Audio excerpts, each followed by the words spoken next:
You're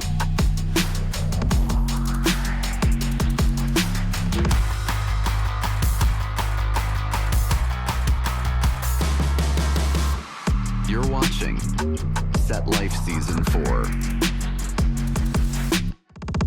Mykle, it's so great to have you on the show here at Set Life. I am a big fan of yours since the minute I met you, actually. Oh, you good. just shine bright. Like the minute you walked in, you were such a bright light, and your energy of wanting to do right by acting in the industry and all of that, it just exudes from you. So let's just jump into that. We were talking before we started, and I just love your heart for what you've done in this industry, what you want to give back to in this industry, and your kind of journey from you yourself, your mom, her getting into the industry and everything. So why don't you tell our audience just a little brief who you are, what you've kind of done is just like the little Cliff Notes version of that. Yeah, and then I feel like I'm just this little girl from Texas. I was born here. My heart was always into performing. My grandma Elvis was my muse and my light and my great love.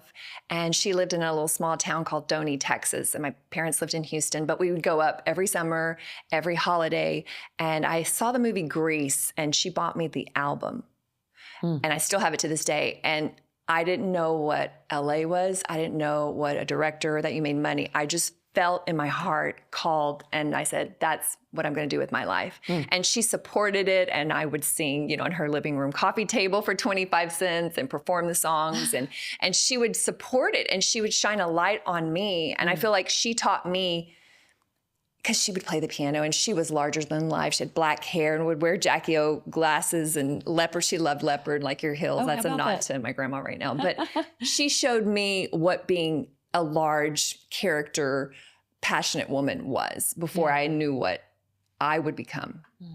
And I always knew that LA and Hollywood was in my future. I took classes in school and UIL competitions and would win awards, and kids would make fun of me. I was super skinny, growing up, and they'd call me toothpick legs and olive oil.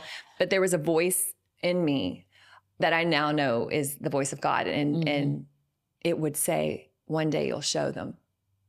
And so I stayed here in Houston after high school, did 2 years at U of H, and then I knew it was my opportunity to go to LA. And I had applied for UCLA and USC at the same time. UCLA rejected me, and it was this whole drama. Like, I had the letter on my chest laying in my bed, and I was like, and then like a couple weeks later, USC, it was a very good package, and then I ended up there. But post-college, I didn't know what to do with my life. And so I was journaling and, writing in journals to God, and asked him to show me a sign where I needed to go. And he took me to this apartment off Rossmore in Melrose, right near Paramount Studios.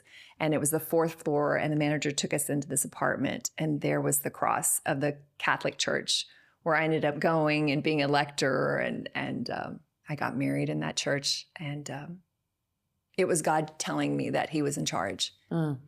And got married. It didn't work out, had a daughter, and that was what moved me back to Texas. I'd gotten my SAG-AFTRA card in LA and worked there as an extra, and that's how I got my card. But then moved back here, felt everything was over, and it was just the beginning. I thought my success was going to happen there, and it was all along here.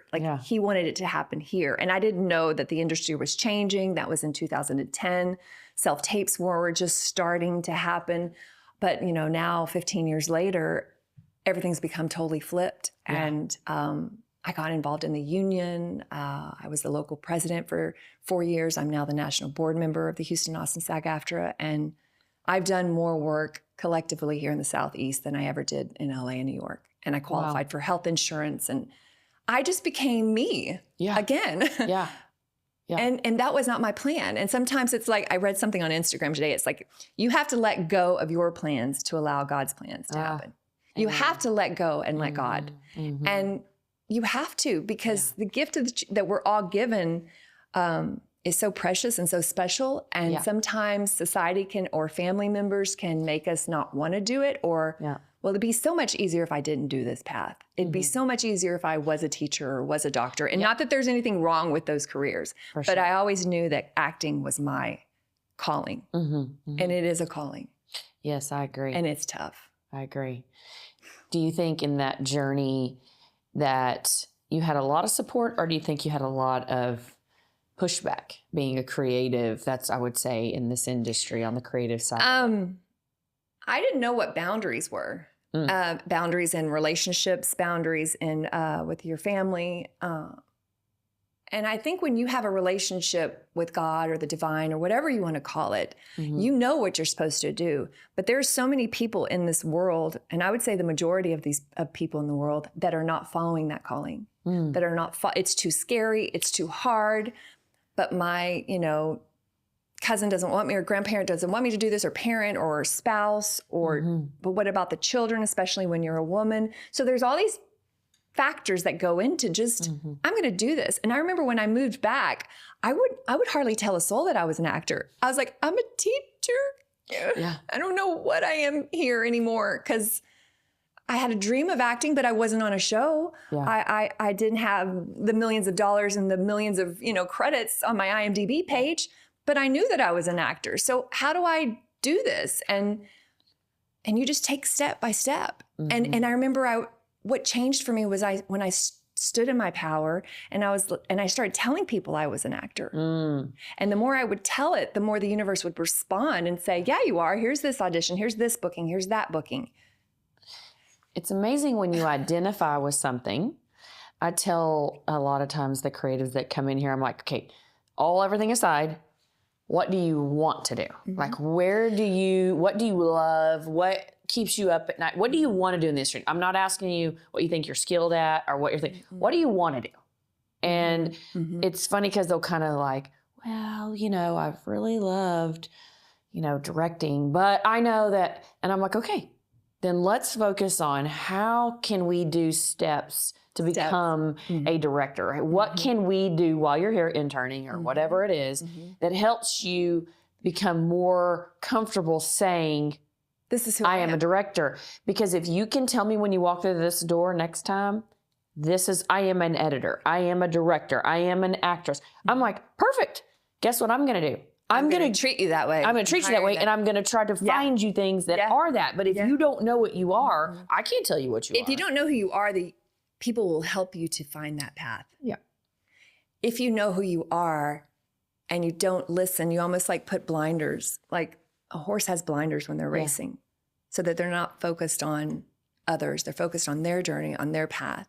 And it's so easy to people please. Yes. I want to please my mom, and I'll go get that the teaching job. Yeah. And then I'll go to the interview and I'll see where the trailer is. This really happened to me in the back of the school. And I could just imagine being like in this with sweaty teenage kids and this being my life and saying no. And when you tell the world and the universe, this is what I want, it responds. So I do teach, I coach actors, but I was never meant to be a teacher in a public or a private school situation. That wasn't my path. And I always knew that. And you know what you know, and you know in your heart. And so, and everybody at the end of the day just wants to help you, right? Help you. But no one can truly help you. You have to help yourself. And you have to listen to what's next in your life. And not people please. Please yourself. Treat yourself, love yourself first. That's my grandma always used to tell me that, and I didn't get it. She said, put yourself first. Yeah. And I was like, well, that's selfish, especially when you get married. I'm supposed to be a dutiful wife. I'm supposed to move to this city and that city and there because I'm supposed to serve this person. Yep. But you cannot serve first if you're not whole first. And I think that's where, especially those of us that grew up in religion, a lot of times, I'm third, right? Well, that's putting you and your relationship first with who's my best friend. I mean, if you watch the show, you know who my best friend is. That's Jesus. So, it's that comes first and then the other two, right? So it's not selfish to look at yourself and say, what are the gifts and talents and callings on my life that I have to respect and honor because he gave them to me to use for a purpose in the next two things you're going to ask me to do, which is your family and others. Yeah. So, you've really got to put that into perspective, but we think it's selfish when we choose us. but you're really choosing to honor what you've been given Yes. and what you're called to do here. And that is in return going to help serve others and your family and whatnot, because you became whole in that. Yeah. What do you think was a key factor in you finding that? In finding, well, post my divorce and you know, being back in Texas, it's like, okay, well, now you don't have to serve your husband or you have to follow him everywhere. What do you need to do? And then I had a daughter, I had a 3-month-old, and I'm like, okay, well, I have to give this child my time. And glad I did. But there came a point when I saw that she was like able, you know, she was 3 and 4 and she was starting in preschool and all this. And I was like, okay, well, now my role is not just a mom. My role needs to be what I always wanted to do. I hit that rock bottom place and I was like, what is it that you've always wanted to do? And it was like to act. Yeah. And so I got an agent and I got headshots and started going on commercial auditions. It was just, I've got to honor this because I don't care who you are. If you don't do what that thing tells you to do, what that voice in you do, you will go crazy. Yeah. Or you'll turn to alcoholism or drug abuse or shopaholics, like all the beautiful, shiny things that medicate that uneasiness. Mm-hmm. And I never medicated that uneasiness. Like I humbled myself before the Lord. I did counseling. Mm-hmm. I went to adult children of alcoholics meeting because my father was alcoholic. And I said, well, why am I marrying someone like him? And it was, I needed to fix my, you know, and I don't have grudges. I have forgiveness. We're all, you know, we all have our issues. 100%. And so I think all that healing really just allowed me to let go of the grudges. Like I could have carried the grudges. And I said, no, I'm just going to be who I always, that little girl, that little 3 and 4-year-old girl that had the light. God, it makes me want to cry. Just when the world I think every every kid knows what they're going to be in life. And then the world taints us. Mm-hmm. And then when we see issues and then we go to school and we have kids make fun of us or for whatever reason, I have 2 big ears. I'm this color skin. I have 2 moms, like all these issues that shouldn't really matter at the end of the day. And then our light kind of dims. And then we start to do what the friends want us to do. And you got to be still and you got to be silent and you got to follow your heart because what else are you here for? Mm-hmm. And I'm grateful that I can do this. I'm proud. You know, had I chosen different paths, had I become a doctor or had I settled or became a trophy wife or whatever the world wanted me to be, it would have been so shallow and superficial because it wasn't what I was supposed to be, what I was designed to be. And I know, hand on my heart, I was always born to be a light in this world and to share my light and my journey and pursuing acting. Like, hey guys, I can do this. If I can do this, you can do this. Yeah. And here's all the hard things that happened to me. I'm actually writing a book. It's called My Grandma Elvis. And I've been writing it for years. I started actually in 1995 when my grandma passed, just letting it marinate in my head. Yeah. And then when I moved back here, I was like, it's time to write it. And I'm editing it right now, and the book just didn't finish. And my editor was like, well, the book's not finished because you're still writing the book. So I was like, okay, we're going to end it this year. And But I love sharing my journey because I overcame so much self-doubt, self-issues, issues with my family. I overcame so much just to do this. So when you ask me, when did you realize it? I always knew it, but I let life get in the way. And I let what I thought was going to make me happy, like being in a relationship, in a nice, beautiful, showy relationship, or being a celebrity in Hollywood and being a lead on a show and winning an Oscar. Like those things can and will come if they do. But if not, I find my pride in, helping it serve my actors in the local SAG-AFTRA. Speaking at the Capitol, I did 2 years ago, teaching an acting class, teaching a student that's never, found their power as an actor. And then they see like, oh, I'm good. And I'm like, yes, you are good.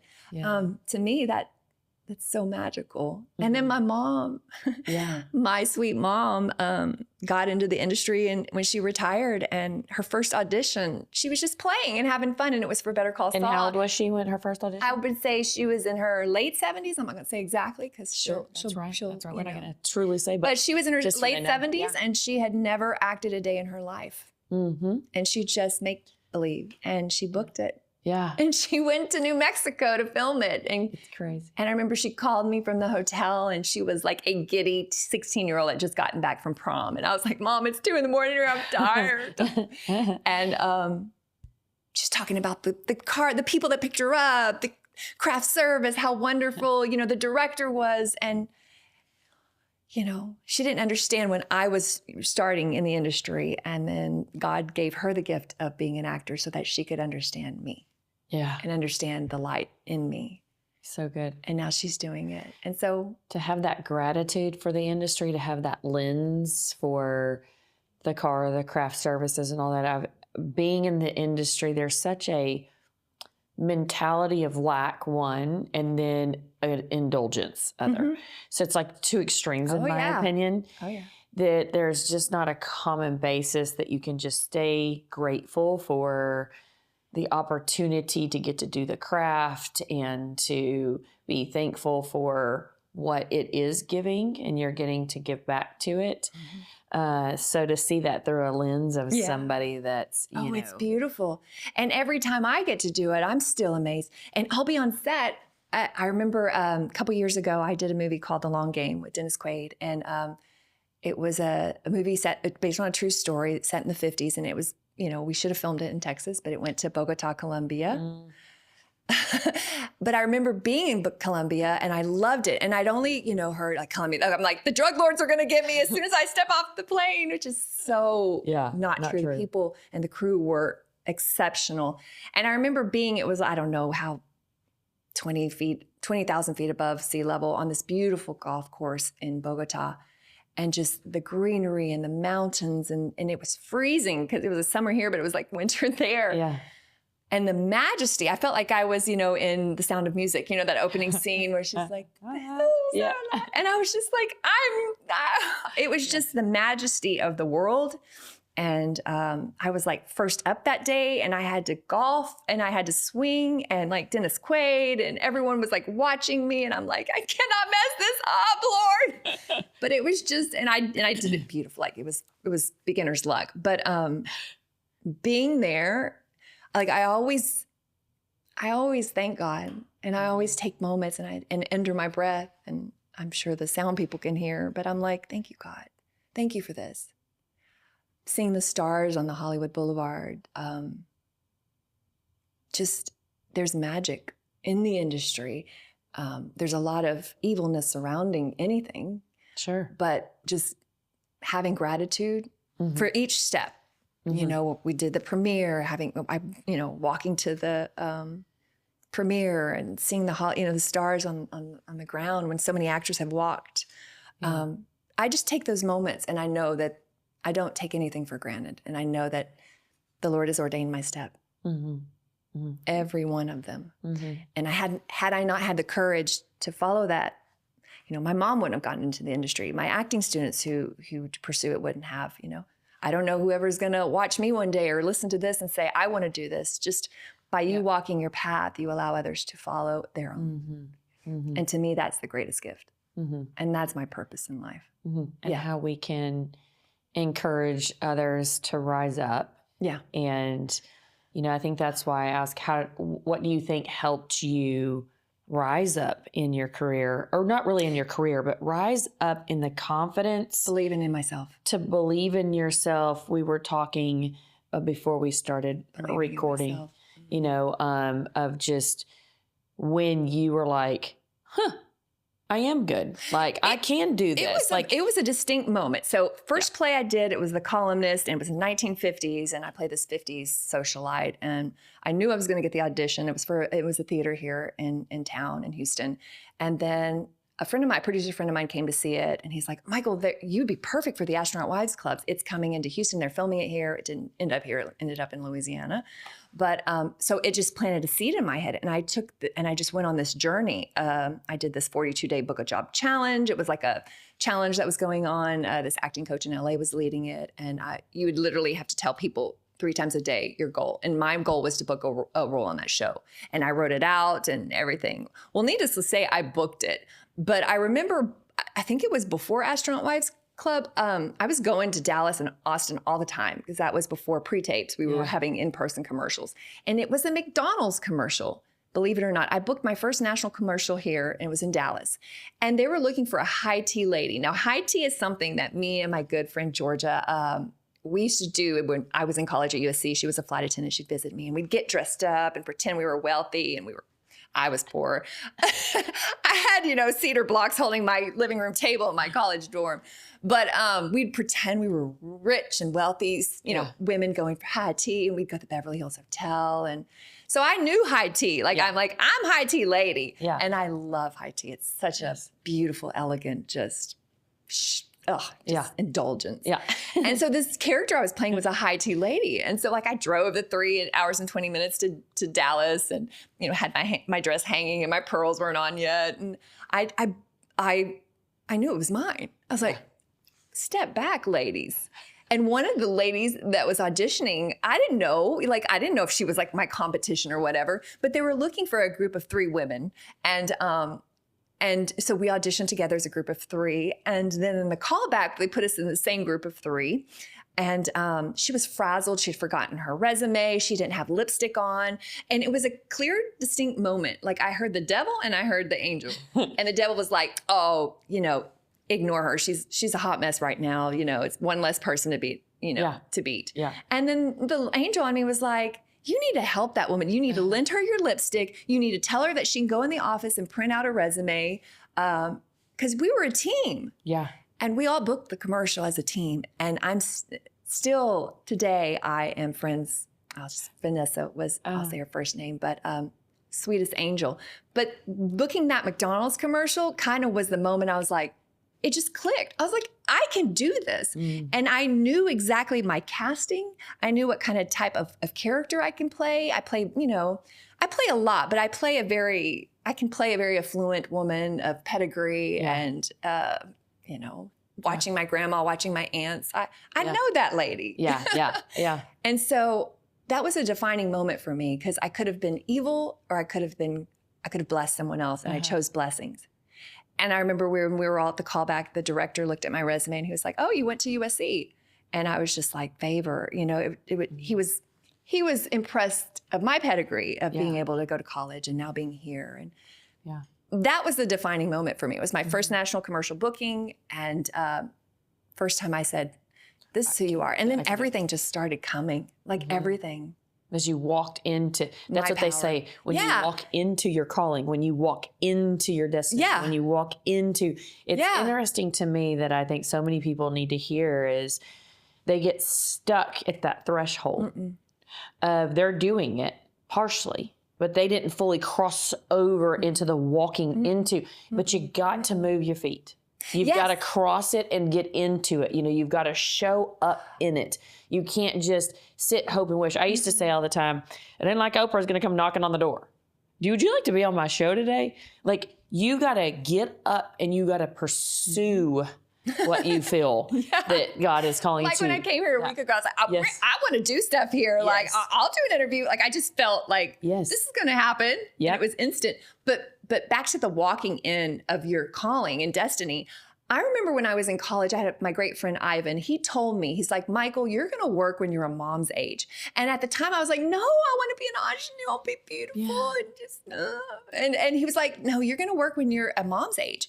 And I had my daughter at 35. And that is when my career really took off, because that's when I stepped into it. I'm like, if I can create this little miracle, and she's a beauty. Yeah. And I was raising her, as a single parent with my family's help. If I can do that, I can do anything. So the confidence that I was blessed with, by what happened, and I think everything happens in its right time and for a reason. And people divorce, people, whatever, it doesn't even matter. It matters that you know your purpose. And so he was right. All this time he was right. But what else helps is that you got to know who you are. You got to know your distinct gift and voice in this industry. When I went to LA, I dyed my hair blonde and I was just trying to be like Lisa Kudrow and then Julia Roberts. I was trying to be all these different women and instead of being myself. And when I moved back here, I was like, I'm a Texan. Like, I love being a Texan. Yeah. I can play other roles, but there's just this boldness and brassiness and I love being from Texas. You're unique. Yeah. I used to hide my accent and now I embrace it. Like I heard a really great thing the other day. It was this guy telling an analogy of if you ever go to like a river or a creek bed where there's a strong current. If you go just under the first layer of rocks, the second layer of rocks, you'll find that all the pebbles are pretty much the same size, smooth in texture, little round pebbles, because the current has run over them for so long that it's conformed them all to be the same. But we were all created with a uniqueness. Every rock is uniquely different. There is no rock that is the same. It's all different. And over time, if you allow the current, if you quit being your unique self and identity, you become smooth, flat, and exactly like the rest of all the rocks. And there's nothing unique about you anymore. And you can pick up any of them and skip them. Yeah. We are all given keys and talents that are inside of us. And if you let the world for long enough tell you what you should be or what's not unique about you just to conform, that key, just like a regular key that has jagged teeth on it, those jagged teeth and the uniqueness of that key unlocks a certain door. Yes. But if you allow the world to smooth it out, that key will fit all doors, but unlock none.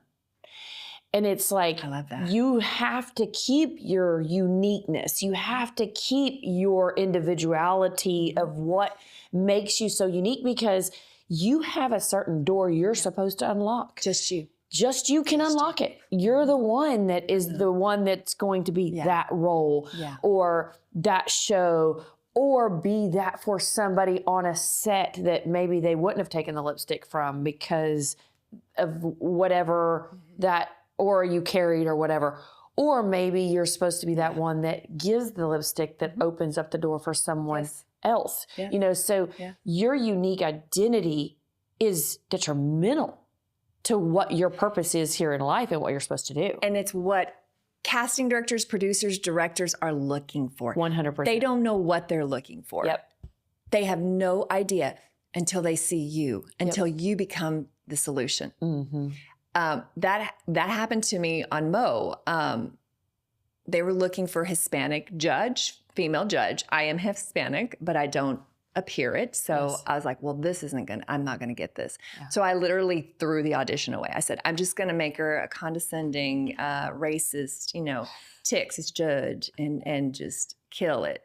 Just do it, because I'm not getting this, and throw it away. And then I booked it straight from tape. Because I leaned into my Texasism, I leaned into, people that I have seen or appeared to be racist or, judgmental, and I embraced it. And I did it. And it's because I knew I could. And I just said, well, but be your big self, like be your self that you're proud of, like be bold, be big, like share your light.